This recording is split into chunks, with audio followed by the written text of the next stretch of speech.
আপনি যে কোনো সেলিব্রিটির সাথে খুব সহজেই কিন্তু সেলফি উঠতে পারবেন, শাহরুখ খান, সালমান খান ইত্যাদি ইত্যাদি। তো কিভাবে সেলফিগুলো তুলতে হবে এআই ভিডিওর মাধ্যমে সেটাই আমি দেখিয়ে দিব এই ভিডিওতে, পুরো ভিডিওটি দেখবেন। ওকে, প্রথমে গুগল ক্রোম ব্রাউজারে একটা ক্লিক করে দেবেন। ওকে, ক্লিক করে দেওয়ার পর সার্চ বক্স পাবেন, সার্চ বক্সে একটা ট্যাপ দিয়ে দিবেন, এখানে লিখবেন টেক লেইন। ওকে, টেক লেইন লেখার পর এখানে সার্চে এখানে একটা ট্যাপ দিয়ে দিবেন, এই যে প্রথমটাই। সার্চ দেওয়ার পর এখান থেকে আপনি এখানেও একটা সার্চ বক্স পাবেন, এই দেখেন এখানে একটা ট্যাপ দিয়ে দিবেন। ট্যাপ দেওয়ার পর এখানে লিখবেন SCC, আমি লিখে দিচ্ছি। লিখে দেওয়ার পর এই যে সার্চ একটা ট্যাপ দিয়ে দেবেন। ওকে, ট্যাপ দেওয়ার পর এরকম ইন্টারফেস আসবে, প্রথম যে ছবিটা এইখানে একটা ট্যাপ দিয়ে দেবেন। ওকে, এখন ট্যাপ দেওয়ার পর নিচের দিকে চলে আসবেন। ওকে, একেবারে অনেক নিচে কিন্তু থাকবে, চলে আসবেন। হ্যাঁ, আসেন আসেন, আমি আস্তে আস্তেই দেখাই।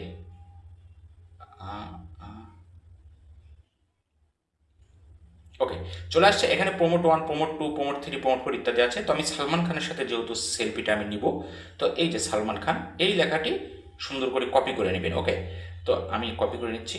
ওকে, কপি করে নেওয়ার পর নিচে যে এআই ফটো এডিটর এখানে একটা ক্লিক করে দেবেন। ওকে, ট্যাপ দেওয়ার পর এরকম ইন্টারফেস আসবে। জিমিনি, এই দেখুন উপরে জিমিনি লেখা, ট্রাই ভিউ, এখানে একটা ক্লিক করে দেবেন। জিমিনি অ্যাপসটি কিন্তু বর্তমান যে মোবাইলগুলো, প্রত্যেকটা মোবাইলে জিমিনি অ্যাপসটা অটো থাকে, না হলে এই লগোটি থেকে ইনস্টল করে নিন। ওকে, তো গেট স্টার্টেড এখানে একটা অপশন, এখানে একটা ট্যাপ দিয়ে দেবেন। ট্যাপ দেওয়ার পর নিচের দিকে দেখেন প্লাস একটা আইকন আছে বামে, এখানে একটা ক্লিক করে দেবেন।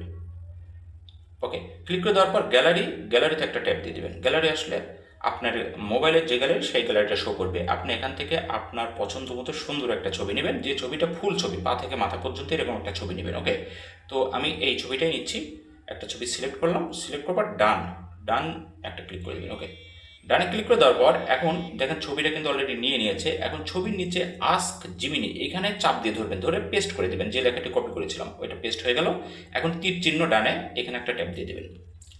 ট্যাপ দেওয়ার পর প্রসেসিং কিন্তু অলরেডি আমাদের কাজ শেষ। এখন প্রসেসিং হতে যতটুকু সময় লাগে দেখি কতক্ষণ সময় নেয়, তবে বেশি সময় নেয় না, 5 থেকে 10 সেকেন্ড, 5 থেকে 10 সেকেন্ড বা 15 সেকেন্ডের বেশি সময় নেয় না, সর্বোচ্চ 20 সেকেন্ড এরকম। তো অলরেডি কিন্তু আমাদের হয়ে গেছে শিওর, এই যে হেয়ার ইজ দ্য ইমেজ। ওকে, নিচের দিকে দেখেন অলরেডি সালমান খানের সাথে কিন্তু আমার সেলফির একটা সুন্দর একটা পিকচার বানিয়ে দিয়েছে। এখন এই ছবিটা আপনি গ্যালারিতে কীভাবে নেবেন, ছবির উপর গ্যালারিতে নেওয়ার জন্য ছবির উপর চাপ দিয়ে ধরবেন এরকম। ওকে, চাপ দিয়ে ধরার পর উপরে সেভ একটা আইকন আছে, এই সেভে একটা ক্লিক করবেন। অনেক ক্ষেত্রে মানে সরাসরি অনেক মোবাইলে কিন্তু ডাউনলোডের মতো তীর চিহ্ন একটা আইকন আসে, ওখানে ট্যাপ দিলেও হবে, তো সেভে ট্যাপ দিলেও হবে।